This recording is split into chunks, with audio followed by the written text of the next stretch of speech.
Últimas evocaciones. Mediados de junio, día caluroso y sofocante. En la ciudad es imposible estar. Polvo, cal, casas en obra, piedras resquebrajadas, aire envenenado por las emanaciones. Pero he aquí, oh alegría, que se anuncia una tormenta. Poco a poco se nubla el cielo, se levanta el viento, empujando por delante de sí nubes de polvo urbano.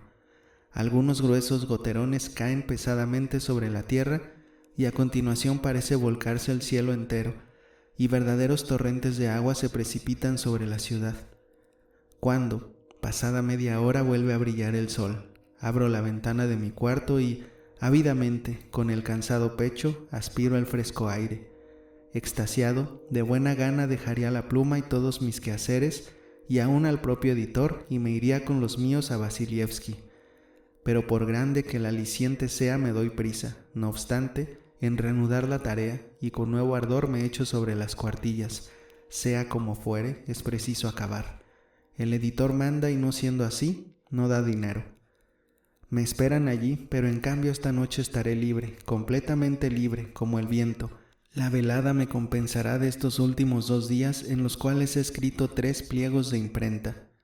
Y he aquí finalmente que, terminado el trabajo, suelto la pluma y me levanto, con dolor en la espalda y el pecho y jaqueca. Sé que en este instante tengo los nervios destrozados a más no poder, y creo escuchar las últimas palabras que me dijo mi viejo doctor. No hay salud alguna que resista semejante esfuerzo, porque eso es imposible. Sin embargo, hasta ahora es posible. La cabeza me da vueltas, apenas puedo ponerme en pie, pero una alegría infinita llena mi corazón.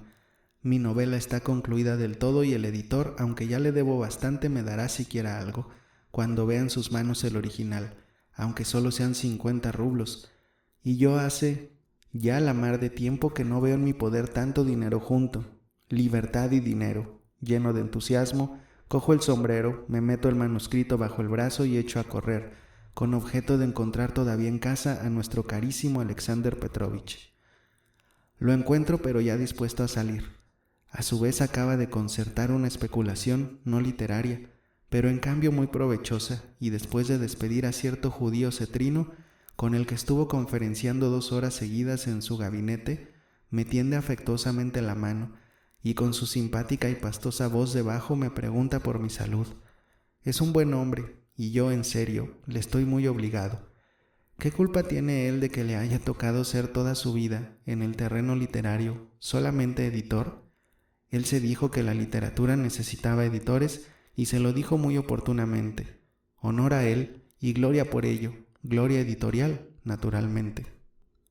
Con amistosa sonrisa se entera de que la novela está terminada y que el próximo número de la revista contará así con una sección principal, y se admira que yo haya podido terminar algo, y lo dice con intención de ser agudo.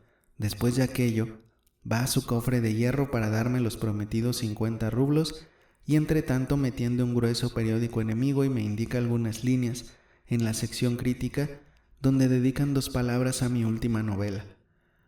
Miro, es un artículo del copista. En él ni me insultan ni me elogian, y quedo muy satisfecho. Pero el copista dice, entre otras cosas, que la lectura de mis obras generalmente huele a sudor, es decir que yo, a tal punto sudo y me afano para hacerlas, hasta tal punto las perfilo y retoco que las dejo sin sal. Yo me río con el editor, le prometo escribir mi próxima novela en 2 noches, y ahora en 2 días y 2 noches me he escrito 3 pliegos de imprenta. Si lo supiera ese copista que me reprocha mi excesiva premiosidad y la pesada lentitud de mis trabajos. Sin embargo, usted tiene la culpa, Iván Petrovich. ¿Por qué se descuida usted tanto que necesita luego trabajar por las noches? Alexander Petrovich sin duda es un hombre muy bueno, aunque tiene juicio literario, sobre todo delante de aquellos que, como él mismo sospecha, lo tienen calado. Pero yo no quiero discutir con él de literatura. Recojo los cuartos y cojo el sombrero. Alexander Petrovich se dirige a Ostrov, a su casa de campo, y al oír que yo voy a Vasilievski se brinda generosamente a conducirme hasta allí en su coche. Tengo un coche nuevo, ¿no lo ha visto usted? Magnífico. Subimos. El coche efectivamente es magnífico y Alexander Petrovich en estos primeros días de posesión experimenta suma complacencia y hasta como una necesidad espiritual de llevar en él a sus amigos. En el coche, Alexander Petrovich vuelve a insistir en sus juicios sobre la literatura contemporánea. Conmigo no se aturrulla y con toda tranquilidad me repite distintos pensamientos ajenos que le habrá oído estos días a algún literato cuyo criterio le merezca respeto. Por cierto que a veces le ocurre estimar cosas peregrinas. También le ocurre modificar las opiniones ajenas o colocarlas donde no vienen bien, de suerte que arma un galimatías. Yo estoy sentado, escucho y admiro la diversidad y la fantasía de los individuos apasionados. He aquí un hombre, pienso para mis adentros, que ganará dinero, porque lo ganará, pero aún así siempre habrá menester de la fama literaria, de la fama de buen editor, de crítico.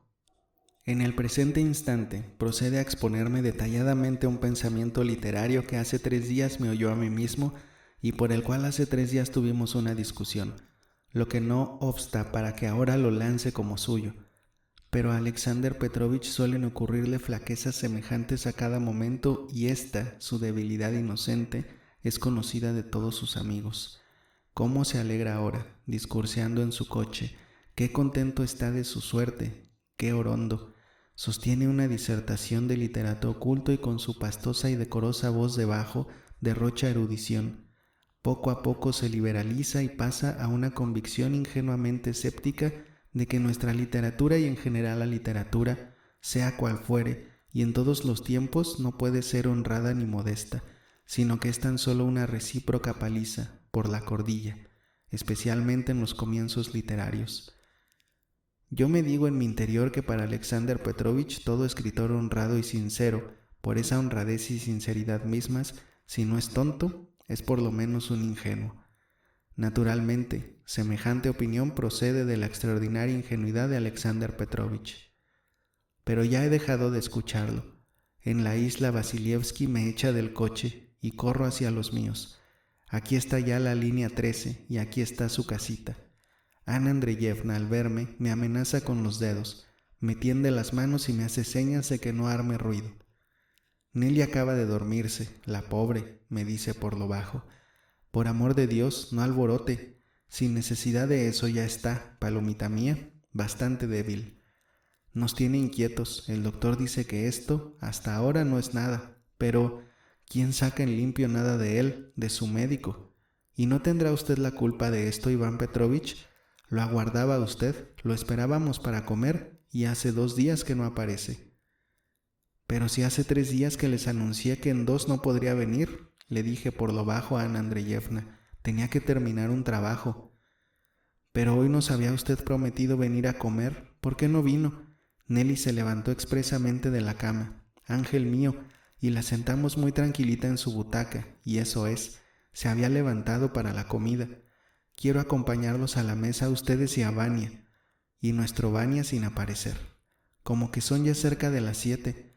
¿Dónde anduvo usted metido? Satirillo que es usted, pues sepa que ella estaba tan inquieta que yo ya no sabía qué decirle. Gracias a Dios que al fin se durmió. Palomita, pero Nikolai Sergeich se fue, muerto de hambre, con el té solo, y yo estoy que me caigo. Él, Iván Petrovich, salió. Me figuro que iba a Perm, es una idea mía. ¿Y Natasha? En el jardincillo, Palomito, en el jardincillo. Vaya a verla. Ella también me parece... No puedo comprenderlo. Ah, Iván Petrovich, qué disgusto tengo. Quiere convencernos de que está contenta y alegre, pero a mí no me engaña. Vaya a verla, Vania, y dígame luego, en secreto, ¿qué le parece a usted? ¿Me oye? Pero yo no oía ya a Ana Andreyevna, sino que fui corriendo hacia el jardín. El tal jardincillo pertenece a la casa. Tiene 20 pasos de largo y otro tanto de profundidad, y está todo verde. Hay en él 3 corpulentos, añosos y copudos árboles, algunos tiernos abedules, unas cuantas matas de lilas y madreselvas, su rinconcito de frambuesa, 2 platabandas de fresas y 2 angostos y sinuosos senderuelos, uno a lo largo y otro transversal. El viejo está entusiasmado con él y asegura que no tardará en dar setas. Lo principal es que a Nelly le gustaba mucho el jardincillo y con frecuencia la sacan en un sillón al caminito trasero, y Nelly es ahora el ídolo de toda la casa. Pero aquí está ya Natasha. Alegre sale a recibirme y me tiende la mano. Qué delgada está y qué pálida. Apenas se acaba de reponerse de la enfermedad. ¿Qué? ¿Lo terminaste ya del todo, Vania?, me pregunta. Del todo, del todo. Tengo toda la noche mía. Vaya, gracias a Dios. ¿Te diste prisa? ¿Te esforzaste? ¿Qué hacer? Pero eso no es nada. Yo trabajo siempre con cierta tensión nerviosa, con cierta excitación. Veo más claramente las cosas, siento con más vivacidad y hondura y hasta se me subordina todo el temperamento, de suerte que me sale mucho mejor el trabajo forzado. Ah, Vania, Vania. Observo que Natasha en los últimos tiempos se interesa extrañamente por mis éxitos literarios, por mi fama. Lleva la cuenta de todo cuanto publiqué el año pasado. Me pregunta minuciosamente por mis planes futuros. Sigue con atención todas las críticas que me dedican. Se enoja con algunas y sin remedio se empeña en que yo descuello en literatura. Expresa su deseo con tal brío y arrogancia que yo me maravillo. Solo que te precipitas, Vania, me dice, te fuerzas y te precipitas, y además derrochas tu salud. Mira a C, que en 2 años solo ha publicado 2 novelas, y a N, que en 10 solo ha escrito una, y en cambio, cuánta corrección, qué pulido todo, ni un descuido le encuentras.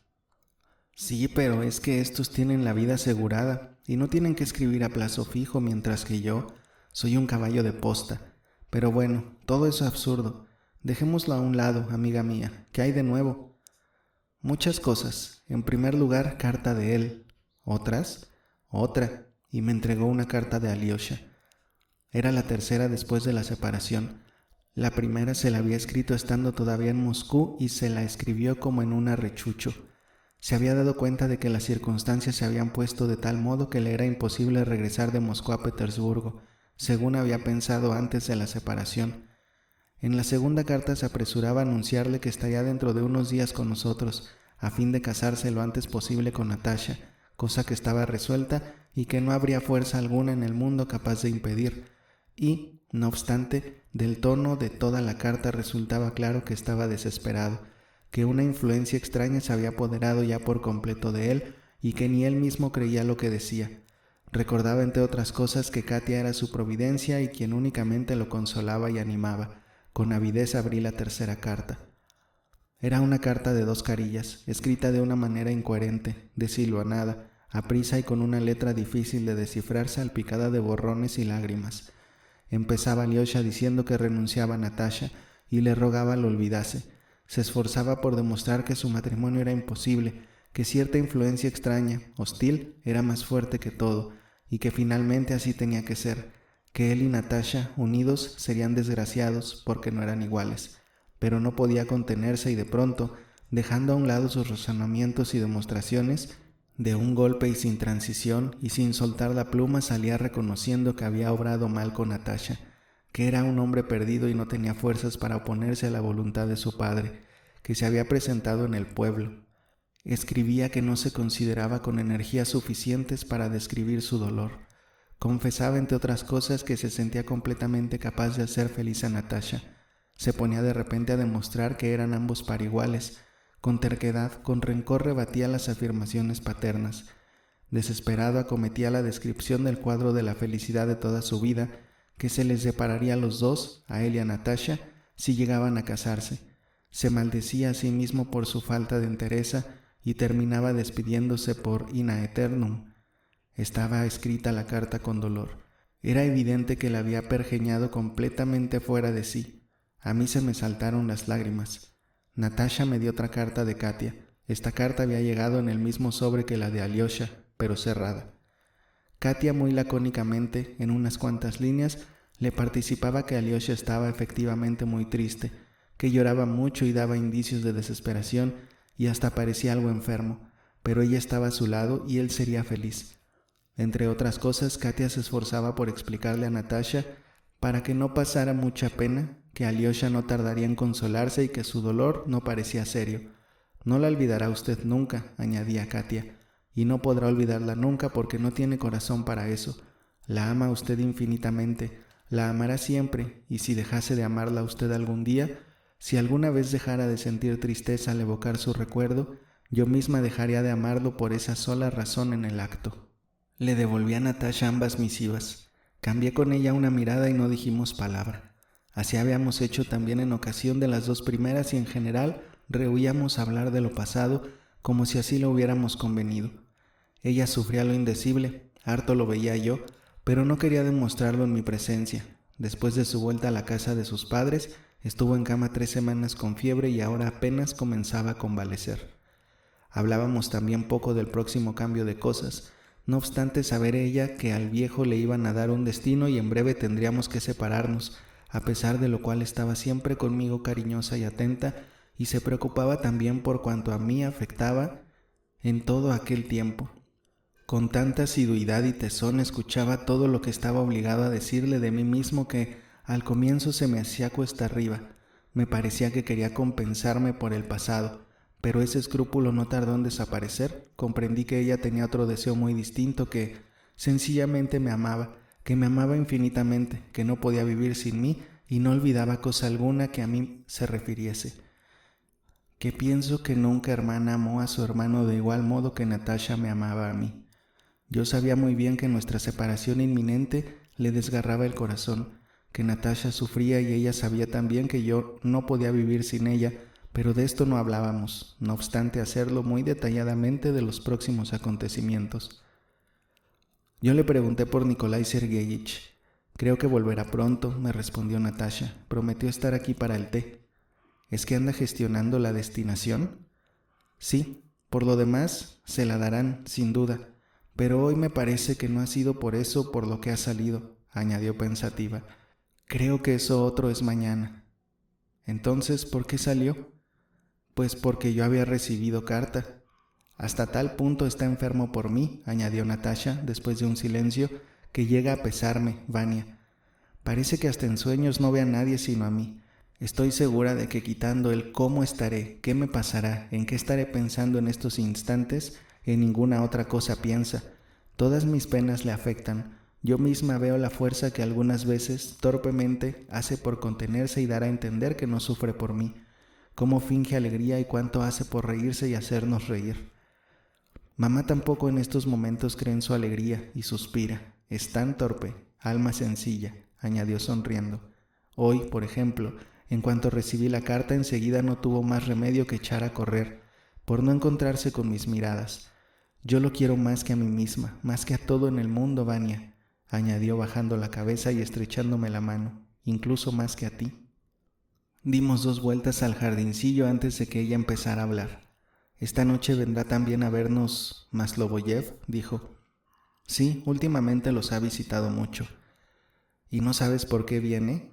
«Mamashka tiene fe en él, y no sé por qué. Piensa que hasta tal punto sabe de todo, bueno, de leyes y demás, que puede arreglar cualquier asunto.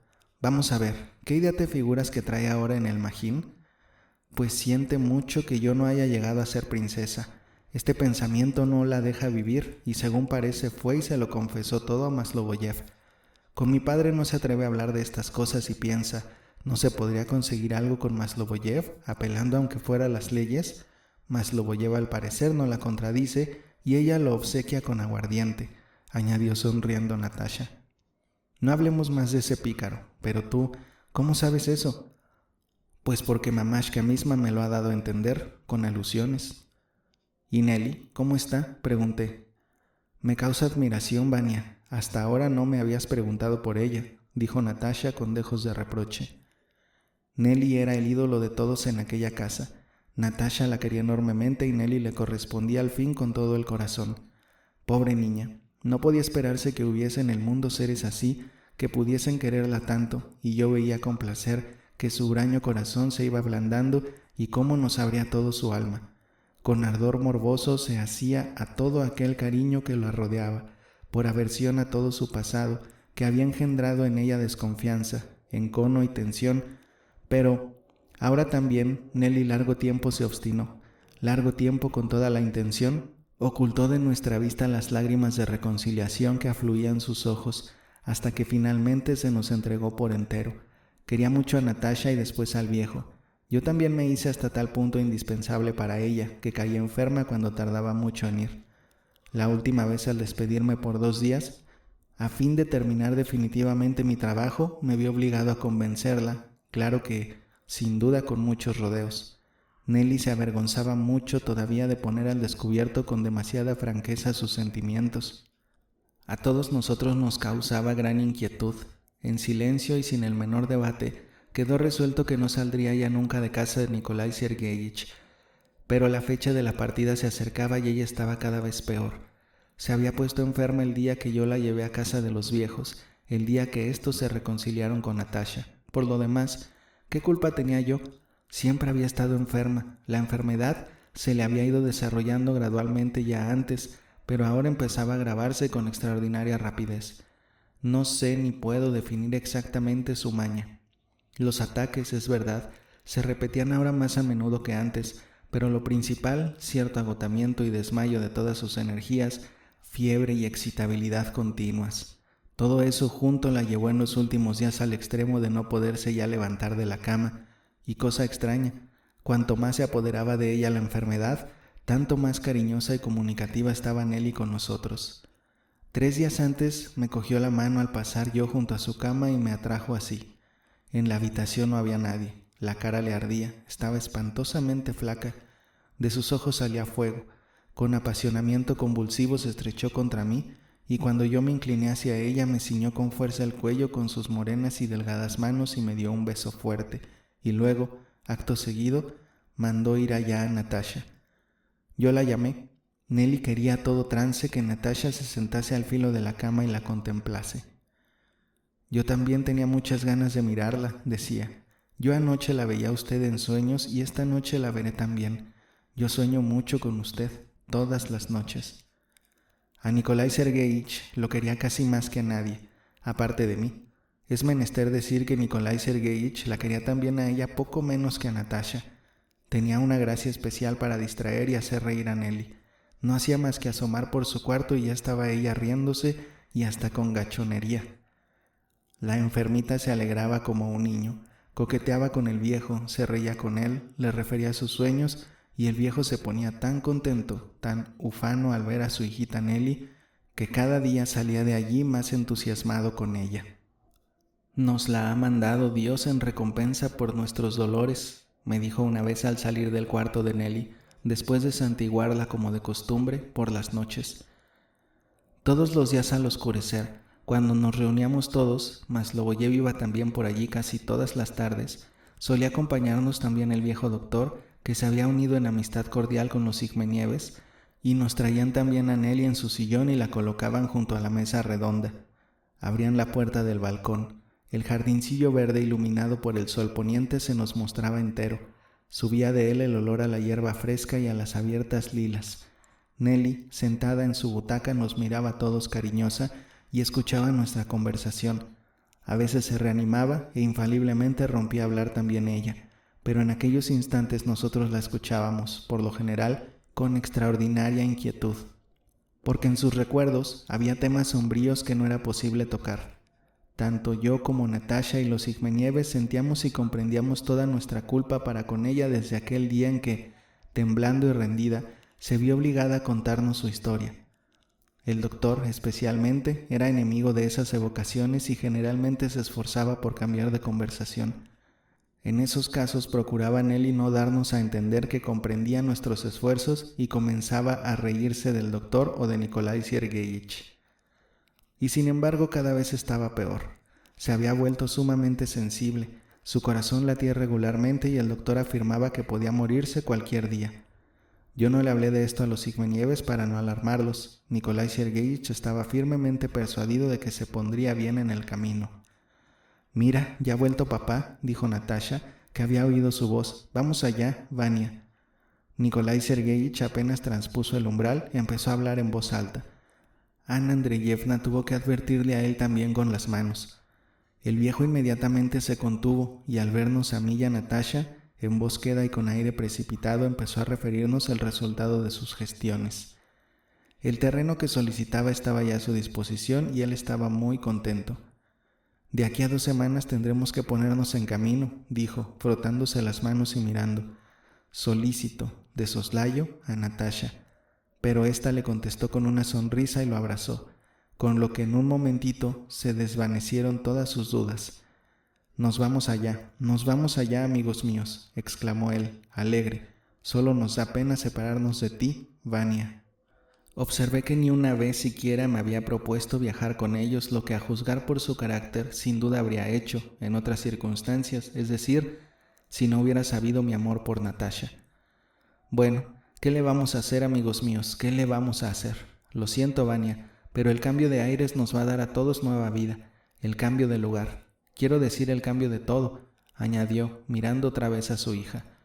Tenía fe en aquello y estaba contento con su fe. Pero, ¿y Nelly? Dijo Ana Andreyevna. ¿Nelly? Sí, es verdad, palomita mía. Está algo malucha, pero de aquí a entonces seguramente ya se habrá puesto bien. Ahora ya está mejor. ¿Qué te parece, Vania? Dijo como asustado y me miró con inquietud, como si yo tuviese el deber de disipar sus dudas. ¿Cómo está? ¿Cómo durmió? ¿No le ha pasado nada? ¿Sabes una cosa, Ana Andreyevna? Vamos a sacar una mesita a la terraza, llevaremos ahí el samovar. Nos sentaremos todos y Nelly con nosotros. Verás qué bien, pero ¿no se habrá despertado ya? Voy a ver.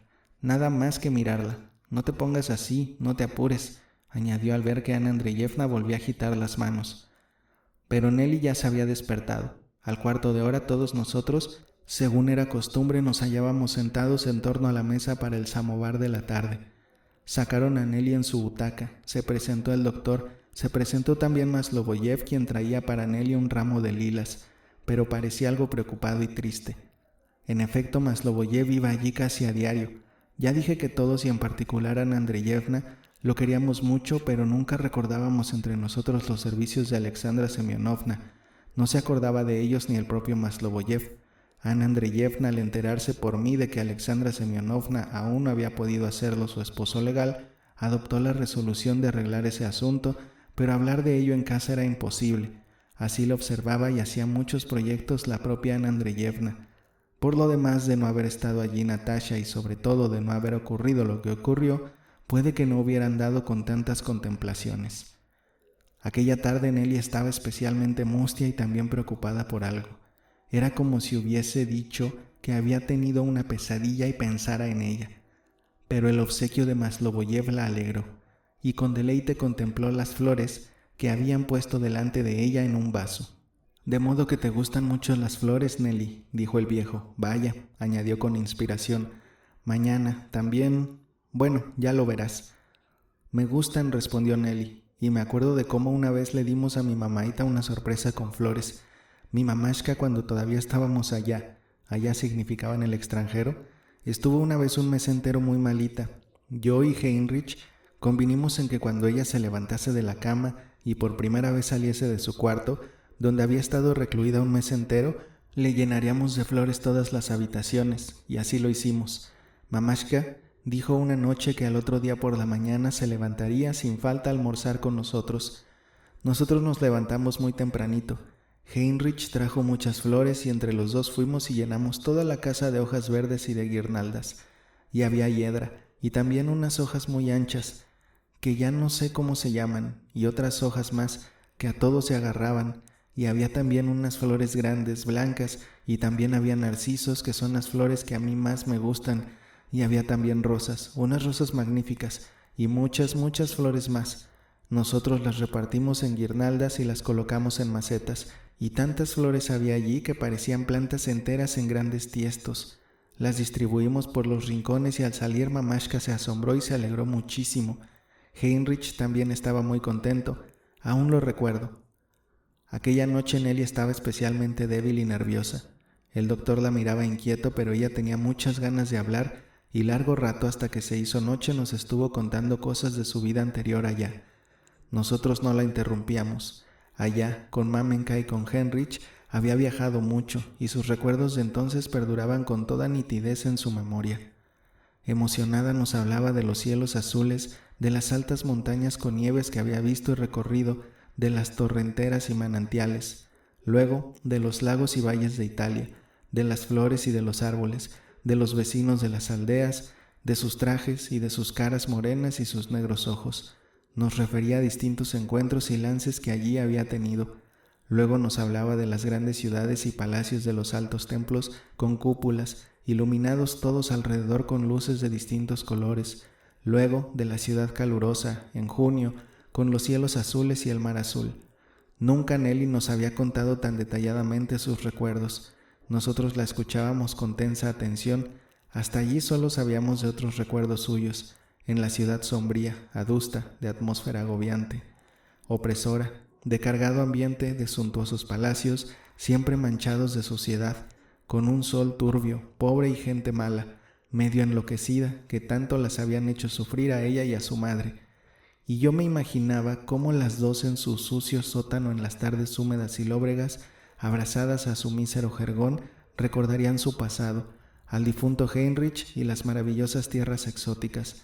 Me imaginaba también a Nelly recordando todo eso ya sola, sin su mamaíta, cuando la búfnova, con golpes y fiera crueldad, quería dominarla y obligarla a cosas feas. Pero finalmente, Nelly empezó a sentirse mal y la llevaron adentro. El viejo doctor se alarmó mucho y lamentó que la dejasen hablar tanto. Le había dado un ataque al estilo de un síncope. Aquel ataque se había repetido ya varias veces. Siempre que se le pasaba, pedía a Nelly verme a mí. Necesitaba decirme algo a mí solo. Tanto insistía en ello que aquella vez el doctor mismo dispuso que yo satisficiese su deseo, y todos salieron de la alcoba. «Mira, Vania», dijo Nelly, luego que nos quedamos solos, «yo sé que ellos creen que yo voy a acompañarlos, pero yo no podré hacerlo, porque no estoy en condiciones, así que me quedaré aquí contigo y esto era lo que tenía que decirte». Yo intenté persuadirla, le dije que en casa de los Igmenieves todos la querían, que la consideraban una hija, que todos habrían de sentir mucho que no los acompañara, que en cambio la vida conmigo había de hacérsele muy dura y que, aunque yo la quisiera mucho, eso no importaba, pues no había más remedio que separarnos. «No, eso no puede ser», respondió resuelta Nelly, «porque yo veo con frecuencia a mi mamashka en sueños y ella me dice que no vaya con ellos y que me quede aquí. Me dice que ya he cometido muchos pecados, que dejé solo al abuelito y no hace más que llorar al decirme todo eso. Yo quiero quedarme aquí y visitar al abuelito, Vania». «Pero si tu abuelito murió, Nelly», dije, después de escucharla con asombro. Ella reflexionó y me miró fijamente. «Cuéntame otra vez, Vania», dijo. «¿Cómo murió el abuelito? Cuéntamelo todo, sin omitir detalle». A mí me asombró su demanda, pero aún así empecé a contárselo todo. Sospechaba que estaba delirando o por lo menos que aún no tenía cabeza firme después del ataque. Ella escuchó atentamente mi relato y recuerdo cómo sus negros ojos, de un morboso brillo y con destellos febriles, seguían fijos y atentos durante todo el transcurso de mi narración. En el cuarto ya se había hecho la sombra. «No, Vania, no murió», dijo resueltamente, y una vez más se quedó cavilando. «Mi mamá suele hablarme del abuelito, y al decirle yo anoche, pero si el abuelito murió, se enfadó muchísimo y se echó a llorar, y me dijo que no, que a mí me lo habían hecho creer así con toda intención, pero que él salía ahora a pedir limosna, lo mismo que en aquellos tiempos la pedía contigo», dijo mamashka, «y siempre va a aquel mismo sitio donde nos lo encontramos aquel día, cuando yo me eché a sus pies y Azorca me conoció». «Esos son sueños, Nelly, sueños enfermizos, porque ahora estás malita», le dije. «Eso mismo pienso, que son sueños», asintió Nelly, «y no se los he contado a nadie, solo a ti quería contártelos, pero hoy al quedarme dormida en vista que tú no venías, vi en sueños al propio abuelito. Estaba en su casa, sentado a la mesa, aguardándome, y estaba raro, muy consumido, y me dijo que llevaba 2 días sin comer, y Azorca lo mismo, y estaba muy enfadado conmigo y me recriminaba. También me dijo que no tenía ni un polvo de rapé, y que sin el rapé le es imposible la vida. Efectivamente, Vania, a mí en otros tiempos me dijo una vez lo mismo, ya después de haberse muerto mi mamashka, cuando fui a verlo. Estaba entonces muy enfermo y casi había perdido el conocimiento. Pues ya ves, yo le he oído hoy eso mismo y pienso, pues iré, me plantaré en la acera y me opondré a pedir limosna, y con lo que me den voy y le compro pan y patatas fritas y tabaco. Y me parece como que me levanto y voy, y veo que el abuelito anda por allí. Se hace un poco el remolón y luego se me acerca y me mira a ver cuánto he recogido y me lo quita. Esto, dice, para pan, ahora pide para tabaco. Yo pido y él vuelve a venir y me lo quita. Yo le digo que eso no hacía falta, que yo se lo daría todo y que no me quedaría con nada. No, dice, tú me robas. A mí me dijo la búbnova que tú eras una ladronzuela, por lo que yo nunca te admitiré en mi casa. ¿Qué hiciste con las otras monedas? Yo me eché a llorar de la pena que me dio que él no me creyera, pero él no quiso escucharme y se puso a gritar, «Me has robado mi dinero». Y empezó a pegarme allí mismo en la acera y me dolía mucho, y yo lloraba a la mar. Ahí tienes por qué se me ocurrió, Vania, que él no tenía más remedio que vivir todavía, y va a ponerse en acecho en algún sitio solo para aguardar a que yo pase. Yo volví a intentar persuadirla y convencerla de que no era así, y finalmente, al parecer, quedó convencida. Me contestó que ahora temía dormirse porque veía a su abuelito. Por último, me abrazó estrechamente. Yo, a pesar de todo, no puedo dejarte, Vania, me dijo, restregando mi rostro contra su carita. Aunque no sea verdad eso del abuelito, yo no me separaré de ti. En la casa todos estaban alarmados con el ataque de Nelly. Yo, en voz queda, le comuniqué al doctor todos sus desvaríos y le pregunté categóricamente qué pensaba de su enfermedad. Aún no hay nada seguro, me respondió, pensativo. Yo hasta ahora me limito a conjeturar, a reflexionar, a observar, pero nada claro. En términos generales, es imposible que recobre la salud. Morirá. Yo no se lo digo a usted porque me haya preguntado, porque yo estoy muy inquieto y para mañana tengo pensado reunir consulta de médicos. Puede que la enfermedad tome otro cariz después de la consulta, pero a mí me da mucha pena esa criatura, como si fuera una hija mía. Pobre nena, y con un humor tan travieso. Nikolai Sergeich era presa de particular emoción. Mira, Vania, he pensado, me dijo, que a ella le gustan mucho las flores. ¿Sabes una cosa? Vamos mañana a tenerle preparado para cuando despierte un ramo de flores como los que ella, junto a aquel Heinrich de su historia, hizo para su mamashka. Según nos contó hoy, ¿con qué emoción nos lo contó? Con demasiada, respondí yo. Las emociones son ahora peligrosas para ella. Sí, pero las emociones agradables no. Créeme, crea mi experiencia. Las emociones agradables no hacen daño. Las emociones gratas pueden hasta curar, devolver la salud. En resumen, que aquella idea seducía tanto a nuestro viejo que ya estaba entusiasmado con ella. Habría sido imposible objetarle. Yo pedí consejo al doctor, pero antes que hubiera podido imaginármelo, ya Nikolai Sergeich había cogido un saco y corría a poner en práctica su iniciativa. Mira, me dijo al salir, no lejos de aquí hay un invernadero magnífico. Los jardineros venden las flores. ¿Cuántas hay y qué baratas? Las dan casi de balde. Aunque háblale de esto a Ana Andreyevna e inmediatamente tronará contra el gasto. Pero oye una cosa, amiguito, ¿a dónde vas tú ahora? Ya se terminó. Tuvo remate tu trabajo. ¿Qué prisa tienes por volverte a casa? Quédate a dormir con nosotros, arriba, en la alcobita. ¿Recuerdas? Está como antes. Allí tienes tu colchón y tu cama. Todo en el mismo sitio de antes y sin revolver. Dormirás como un rey. ¿Con qué te quedas? Mañana nos levantaremos tempranito. Traeremos las flores y a las 8 llenaremos con ellas toda la habitación. Natasha también nos ayudará. Ella tiene más gusto que los dos juntos. ¿Qué? ¿Estamos conformes? ¿Te quedas? Decidieron que me quedaría allí a pasar la noche. El viejo arregló la cosa. El doctor y Maslovoyev se despidieron y se retiraron. Los Sigmenieves tenían costumbre de acostarse temprano, a las 11. Al irse, Maslovoyev parecía preocupado y deseoso de decirme algo, solo que lo dejó para mejor ocasión. Cuando yo, después de despedirme del viejo, subí a mi alcoba, me quedé asombrado al verlo allí de nuevo. Estaba sentado junto a una mesita aguardándome y hojeaba un libro. Me volví en mi camino, Vania, porque ahora podremos hablar. Siéntate ahí. Mira qué cosa tan estúpida, tan lamentable inclusive. ¿De qué se trata? Pues de otra fechoría que el bribón de tu príncipe ha cometido no hace más de 2 semanas y de tal índole que a mí aún no se me pasa la rabia. ¿Pero qué ha sido ello? ¿Quizá continuasen relaciones con el príncipe? Enseguida sales con tu ¿de qué se trata? Cuando Dios sabe lo que ha pasado. Tú, hermano Vania, ni pones ni quitas, mi Alexandra Semyonovna, y en general todo ese insoportable mujerío. No puedo sufrir a las hembras, el cuervo grazna enseguida. ¿De qué se trata? ¿De qué se trata? No te enfades. Pero si no me enfado lo más mínimo, sino que en todo asunto es preciso mirar con los ojos de siempre, no exagerar. He ahí todo. Guardó silencio un instante, como si aún estuviera enfadado conmigo. Yo no lo interrumpí. Mira, hermano, insistió, me encuentro complicado en un asunto, es decir, en realidad no lo estoy ni ha tenido tampoco las consecuencias que yo imaginaba. Es decir, que de ciertas razones deduje yo que Nelly podría ser, en una palabra, la hija legítima de un príncipe.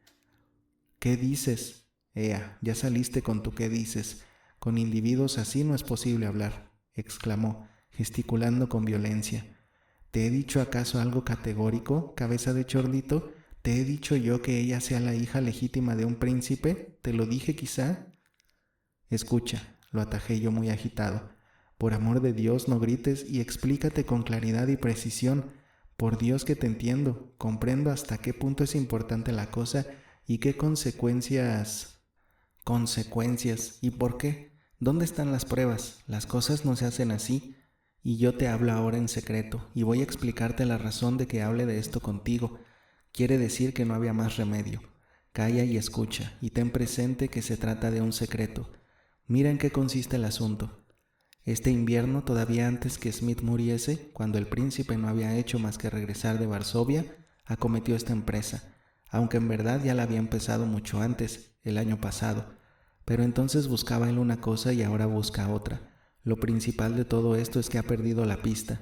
Hace 3 años que se separó en París de la hija de Smith y la abandonó, pero todos estos 13 años él, tesonero, la seguía. Se enteró de que vivía con Heinrich, el mismo de que nos hablaron hoy. Sabía que tenía consigo a Nelly y sabía que estaba enferma, es decir, que estaba al tanto de todo, solo que de repente perdió el rastro. Y esto le ocurrió al parecer a raíz de la muerte de Heinrich, cuando la hija de Smith volvió a Petersburgo. En Petersburgo, naturalmente, no habría tardado en encontrarla, cualquiera que fuese el nombre con que ella hubiese regresado a Rusia. Pero lo cierto es que sus sabuesos de Allende, la frontera, lo engañaron con un testimonio apócrifo. Le hicieron creer que ella vivía en cierta aldehuela del mediodía de Alemania. Pero era que ellos mismos se habían engañado por descuido. Confundieron las personas. Así siguió la cosa un año más, pero el año pasado el príncipe empezó a tener dudas. De ciertos hechos había llegado a inferir ya mucho antes que aquello no podía ser verdad. Ahora se le planteaba la pregunta, ¿qué había sido de la verdadera hija de Smith? Y se le ocurrió así, sin el menor dato. ¿No estaría en Petersburgo? Hasta entonces solo había realizado investigaciones en el extranjero, pero luego empezó a hacerlas aquí. Según parece, no quería usar demasiado trámite oficial y se puso al habla conmigo. Me lo presentaron, fulano de tal que, diantre, se ocupa en asuntos por afición y etcétera, etcétera. Entonces él me explicó el asunto, solo que de un modo oscuro, el hijo del diablo, oscuro y ambiguo. Se han cometido muchos hierros, repetí algunas veces. Nos transmitieron los hechos con aspectos distintos al mismo tiempo. Como he sabido, por listos que sean, siempre se les escapa algún detalle. Yo, naturalmente, empecé a trabajarle con diligencia y honradez, en una palabra, con adhesión servil. Pero de acuerdo con la regla que siempre me atengo, pensando en la ley de la paternidad, porque hay una ley de la paternidad, empecé por decirme, ¿qué necesidad tenía de llamarme? Y luego, ¿no se esconderá tras la necesidad alegada alguna otra encubierta? Porque en este último caso, como tú mismo, hijito, podrás comprender con tu poética imaginación, él me defraudaba, porque una de las dos necesidades valía, supongamos, 1 rublo y la otra 4. Yo me puse a discurrir y a conjeturar, y poco a poco llegué a formularme las siguientes conclusiones. La primera necesidad, él mismo me la había manifestado. La segunda, había de sacársela a algunos de sus servidores, a cuenta de tercero, obrando con mi propio ingenio. ¿Te preguntarás acaso por qué precisamente me decidí a proceder de ese modo? Pues te contestaré. Habría bastado la sola circunstancia de que el príncipe se interesase tanto por una cosa para inferir que temía algo. Ahora que en realidad, ¿qué era lo que temía? Le arrebató una hija a su padre, quedó la chica encinta y él la abandonó. ¿Y qué importancia tiene todo esto? Una travesura simpática y nada más. Por una nimiedad semejante no se inquieta un hombre como el príncipe, y era el caso que él tenía miedo. Aquí empezaban mis dudas. Yo, hermano, llegué a sacar algunas conclusiones curiosísimas, entre otras cosas a propósito de Heinrich. Este sin duda alguna murió, pero por una de sus primas, ahora casada con un panadero aquí en Petersburgo, que había estado un tiempo locamente enamorada de él y que siguió amándolo durante 15 años seguidos, a despecho del gordo panaderote, con el cual al principio convivió 8 años. Por esa misma prima suya, logré saber, al cabo de diversas y numerosas gestiones, una cosa importante. Heinrich solía enviarle en alemán cartas y diarios, y antes de su muerte le remitió algunos documentos de su propiedad. Ella, la muy necia, no comprendió la importancia de dichas cartas y solo entendió aquellos pasos en que le hablaba de la luna de Maine-le-Vieux-Agustin y también de Wieland, según parece. Pero yo celebré las entrevistas necesarias y gracias a esas cartas llegué a nuevas conclusiones. Llegué a enterarme, por ejemplo, de la existencia del señor Smith, de su dinero, de la hija que le habían raptado, del príncipe que le había robado su capital. Finalmente, a vueltas de diversas exclamaciones, preámbulos y alegorías, se me reveló en aquellas cartas la verdadera esencia de la cosa, es decir, Vania, ¿me comprendes? Nada terminante. A aquella tonta Heinrich, con toda intención se lo ocultaba y solo le hablaba por alusiones, y yo, de esas alusiones, de todo aquel revoltijo junto, pude formar para mí un cuadro perfectamente armónico, a saber que el príncipe se había casado con la hija de Smith. ¿Dónde, cómo y cuándo se había casado con ella, si en el extranjero o aquí, y dónde estaban los papeles? De eso ni una ligera idea. Nada, hermanito Vania, que yo me tiraba de los pelos de puros furiosos, y no hacía más que indagar e indagar, día y noche indagando. Di por fin también con Smith, pero este murió de repente. No me dio tiempo siquiera a cogerlo vivo, cuando he aquí que, por una casualidad, me entero de que había fallecido otra mujer, para mí sospechosa, en Vasilievsky Ostrov. Me informo y me pongo sobre la pista. Corro a Vasilievsky y ¿recuerdas? Entonces fue cuando aquella vez nos encontramos. Por cierto que en aquella ocasión me ayudó mucho también Nelly. Oye, le interrumpo, ¿no crees que Nelly sepa... ¿Qué? Pues que es hija del príncipe. Vaya, tú también sabes que es hija del príncipe, respondió, mirándome con algo de maligno reproche. Pero ¿para qué me haces entonces esas ociosas preguntas, hombre vacío? Lo principal no es eso, sino esto otro, de que no solo es hija del príncipe, sino hija legítima, ¿comprendes? Eso no puede ser, exclamé yo. Eso mismo me dije yo al principio. No puede ser, y aún ahora algunas veces me digo todavía, no puede ser. Pero en el fondo es lo cierto que puede ser y que tiene de su parte todas las probabilidades. No, Maslovoyev, eso no es así, tú desvarías, exclamé. Ella no solo no sabe nada de eso, sino que, a fin de cuentas, es hija natural. ¿Cómo, si no la madre, poseyendo algún documento, cualquiera que fuese, hubiera podido soportar tantos sinsabores aquí, en Petersburgo, y además de eso dejar a su hija luego en tamaña indefensión? Basta, eso no puede ser.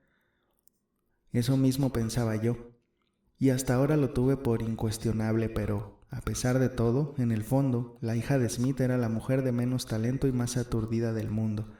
Era una mujer extraordinaria, imagínate, únicamente, todas las circunstancias. Todo puro romanticismo, todo estupidez subestelar, en la proporción más violenta y desaforada. Fíjate solo en esto. Desde el comienzo ya soñaba ella nada más que con cosas del cielo en esta tierra y con angelitos. Se enamoraba sin saber de quién, era de una credulidad sin límites y convencido estoy de que se volvió loca luego, no porque él se cansara de ella y la dejara, sino por haberse engañado con él, por resultar él capaz de engañarla y abandonarla, por haberse su ángel degradado en el cielo y escupido encima, humillándola. Su romántico y aturdido espíritu no pudo sufrir esa degradación, y además la ofensa, ¿comprendes qué ofensa? Con espanto y sobre todo con orgullo se apartó de él, animada de un desprecio infinito.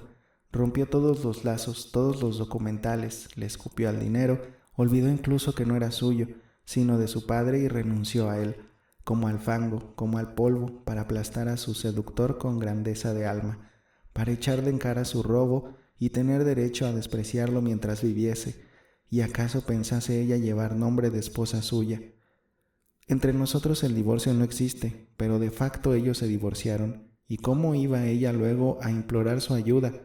Recuerda que ella, la muy loca, le dijo a Nelly, ya en su lecho de muerte: no vayas con nadie, trabaja, mátate a sufrir, pero no vayas con nadie que te llame, sea quien fuere.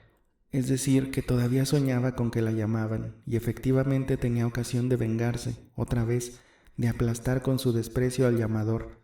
En resumen, que en vez de pan, le servía de alimento su ensueño rencoroso.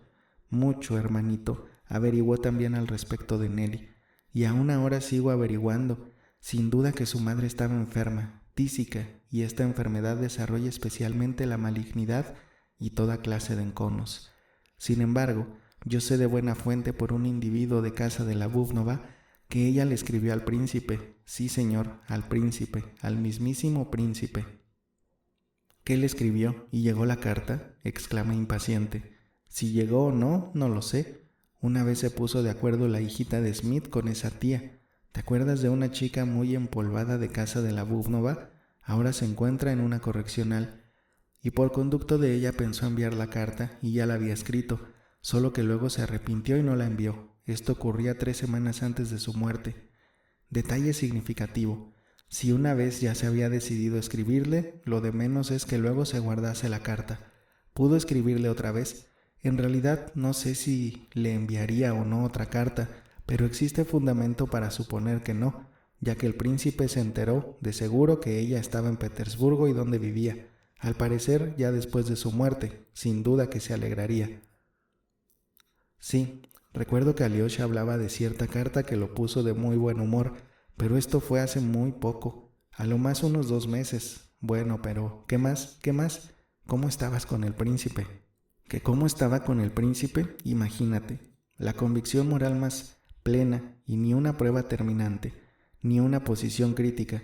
Sería preciso hacer investigaciones en el extranjero, pero ¿dónde? Ignorado.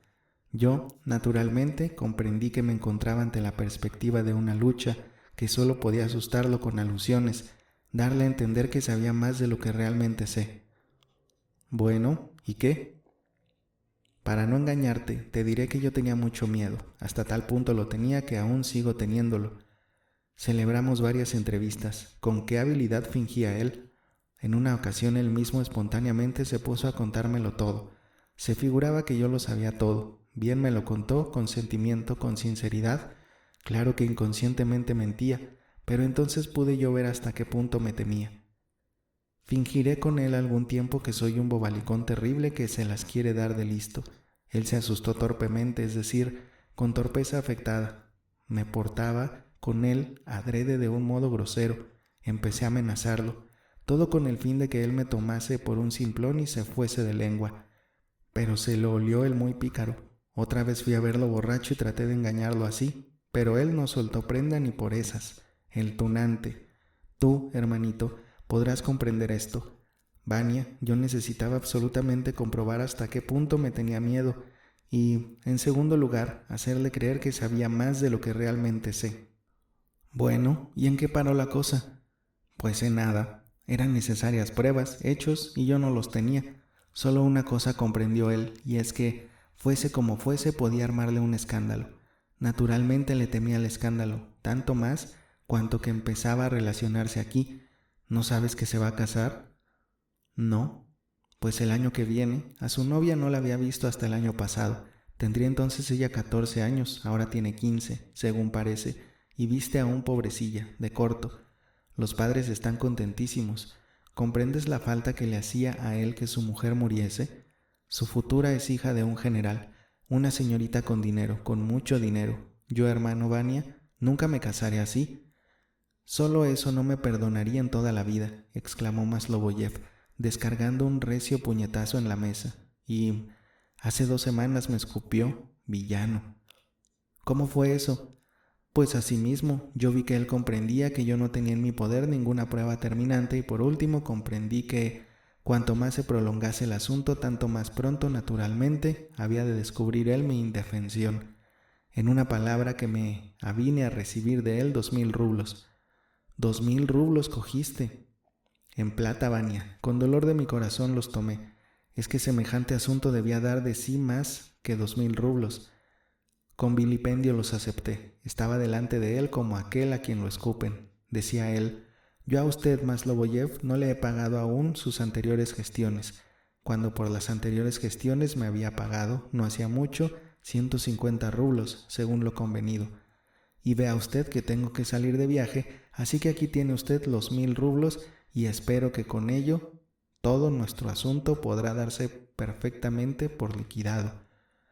Yo le respondí: perfectamente liquidado, príncipe, pero no me atreví a mirarlo a su fea cara y pensé: ahora tendrá también escrito en ella, ¿qué? ¿Le parece bastante? Pues se lo doy de puro bueno, soy imbécil. No recuerdo cómo salí de allí.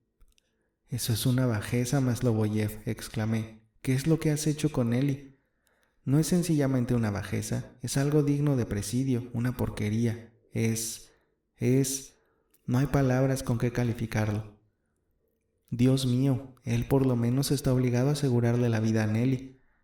¿Qué es eso de obligado? ¿Cómo se le obliga? ¿Asustándolo? ¿No se asustará? ¿No ves que ya tomé el dinero? Yo mismo reconocí ante él que todo el miedo que pudiera infundirle valía 2000 rublos en plata. Yo mismo me tasé en esa cantidad. ¿Cómo asustarlo ahora? ¿De modo que en eso vino a parar el asunto de Nelly?, exclamé casi desesperado. No se trata de eso, exclamó con vehemencia Maslovoyev y como estremeciéndose. No, yo a él no lo asustaré con eso. Yo voy a emprenderla ahora con un asunto nuevo. Vania, es cosa decidida. ¿Qué me importa que le haya aceptado los 2000 rublos? ¿Qué me importa eso? Yo, a fin de cuentas, a ofensa tomo que él, el muy holgazán, me engañara y encima se burlase de mí. Me engañó y se burló encima. No, yo no consiento que se burlen de mí. Ahora yo, Vania, voy a poner manos a la obra con Nelly. Después de haber realizado algunas observaciones, estoy convencido de que en ella se cifra toda la clave de este asunto. Ella lo sabe todo, todo. Se lo contó su madre. En sus horas de fiebre, en sus instantes de tristeza, pudo muy bien contárselo. A nadie tenía con quien quejarse, insinuó. A ella se lo contaría. Y es posible que demos con algún documento, añadió con grato entusiasmo, frotándose las manos. ¿Comprendes ahora, Vania, por qué yo ando por aquí bebiendo los vientos? En primer lugar, por el cariño que te tengo. Eso ni que decir tengo. Pero además, porque estoy observando a Nelly. Y en último término, amigo Vania, quieras o no, tú estás obligado a secundarme, puesto que ejerces ascendiente sobre Nelly. Desde luego, te lo juro, exclamé, y espero, Maslovoyev, que tú, esto es lo principal, te esforzarás por Nelly, por una pobre huérfana ofendida, y no por el puro lucro personal. Pero en un asunto así, ¿por qué lucro voy a esforzarme, hombre bendito? Solo se trata de obrar. He ahí lo principal. Claro que lo principal para una huérfana. Eso lo manda incluso el amor a la humanidad. Pero tú, Vaniushka, no me juzgues sin apelación porque mire por mí. Yo soy pobre y él no tiene reparo en ofender a los pobres. Me ha quitado a mí lo mío y además me ha engañado de una manera vil, de modo que yo a juicio tuyo, con bribón semejante, había de gastar miramientos. Hasta mañana. Pero nuestra fiesta floral del día siguiente no tuvo éxito. Nelly se agravó y ya no pudo salir de su cuarto. Y ya nunca volvió a salir de aquel cuarto. Murió 2 semanas después. En aquellas 2 semanas de su agonía ni una sola vez volvió a recobrar por completo el conocimiento ni logró librarse de sus extraños desvaríos. Tenía el sentido embotado. Estuvo firmemente convencida, hasta morir, de que su abuelito la llamaba y se enfadaba con ella porque no le hacía caso, que la golpeaba con el bastón y le mandaba fuera a pedirles limosna a las buenas almas para pan y tabaco. Con frecuencia rompía a llorar en sueños y al despertarse luego decía haber visto a su mamá. A veces parecía como si recobrase del todo el juicio. En cierta ocasión estábamos los dos solos. Ella se abalanzó a mí y me cogió la mano con las suyas, descarnadas, ardorosas del fuego de la fiebre. Vania, me dijo, cuando yo me muera, cásate con Natasha. Esta por lo visto era su constante y antigua obsesión. Yo le sonreí en silencio. Al ver mi sonrisa, sonrióse ella también con gesto mimoso. Me amenazó con sus deditos descarnados y enseguida se puso a darme besos. 3 días antes de su muerte, una espléndida tarde de verano, pidió que levantáramos los visillos y abriéramos la ventana de su alcoba. Aquella ventana daba al jardín. Ella contempló largo rato el denso verdor y el sol que se ponía y pronto rogó que nos dejaran solos. «Vania», me dijo con voz apenas perceptible, pues estaba ya muy débil, «voy a morir pronto, muy pronto, y quiero decírtelo para que te acuerdes de mí. Quiero, como recuerdo, dejarte esto». Y me enseñaba una bolsita que llevaba al pecho, junto a una crucecita. Me lo dejó mi mamashka al morir. «Mira, cuando yo muera, tú me quitarás esta bolsita, la abrirás y leerás lo que en ella hay escrito. Yo les diré hoy a todos que no se la den a nadie más que a ti, y luego que hayas leído lo que hay escrito en ella, irás a verlo a él y le dirás que yo morí sin perdonarlo. Dile también que no hace mucho leí los evangelios. Allí dice, perdonad a todos vuestros enemigos. Bueno, pues yo, aunque leí eso, no lo perdoné, porque al morir mi madre, y cuando aún podía hablar, lo último que dijo fue, maldito sea. Así que yo también lo maldigo y lo maldigo, no por mí, sino por mi mamashka. Le dirás también cómo murió mi madre y me dejó a mí sola con la búfnova. Le contarás cómo me viste a mí en casa de la búfnova. Se lo contarás todo, todo, y le dirás a sí mismo que a pesar de todo, yo preferí estar con la búfnova a irme con él. Al decir aquello, Nelly se puso pálida. Los ojos le echaban fuego y el corazón empezó a palpitarle tan fuerte que se dejó caer sobre la almohada y durante un rato no pudo proferir palabra. «Llámalos, Vania», dijo finalmente, con voz débil. «Quiero despedirme de todos. Adiós, Vania». Me abrazó fuerte, fuerte por última vez. Entraron todos los nuestros. El viejo no podía comprender que se estuviese muriendo. No se avenía a aceptar esa idea. Hasta el postrer instante estuvo discutiendo con todos nosotros y asegurándonos que, sin duda, se había de poner buena. Preocupado se pasaba a la cabecera de Nelly días y noches enteros. La última noche literalmente no durmió. Se esforzaba por anticiparse al más pequeño antojo, al más leve capricho de Nelly, y al ir a verla cuando nosotros acabábamos de dejarla, lloraba amargamente, aunque, pasado un momento, ya estaba otra vez lleno de esperanza y tratando de convencernos de que iba a reponerse. Llenó de flores toda su alcoba. Una vez compró todo un ramo de magníficas rosas blancas y encarnadas, y fue lejos por ellas y se las trajo a su Nelita. Con todas estas cosas le producía a ella gran emoción. No podía corresponder con todo su corazón a cariño tan unánime. Aquella noche, la noche en que se despidió de mí, no se avenía el viejo a despedirse de ella para siempre. Nelly sonreía y toda la noche estuvo intentando parecer contenta. Le gastó bromas y hasta se rió con él. Todos nosotros nos separamos de ella casi con esperanzas, pero al día siguiente ya no podía hablar. 2 horas después, moría. Recuerdo cómo el viejo llenó su féretro de flores y con qué desesperación contemplaba su carita consumida, con aquella su sonrisa y sus manecitas cruzadas sobre el pecho. Lloraba por ella como por una hija. Natasha, yo, nosotros todos, queríamos consolarlo, pero él no admitía consuelos y enfermó gravemente después del entierro de Nelly. La misma Ana Andreyevna me entregó la bolsita que ella llevaba al pecho. En aquella bolsita estaba la carta de la madre de Nelly al príncipe. Yo la leí el día de la muerte de Elena. Se dirigía al príncipe para maldecirlo, le decía que no se avenía a perdonarlo, le describía toda su vida última, todos los horrores en medio de los cuales dejaba a Nelly y terminaba rogándole hiciera algo por la pequeña.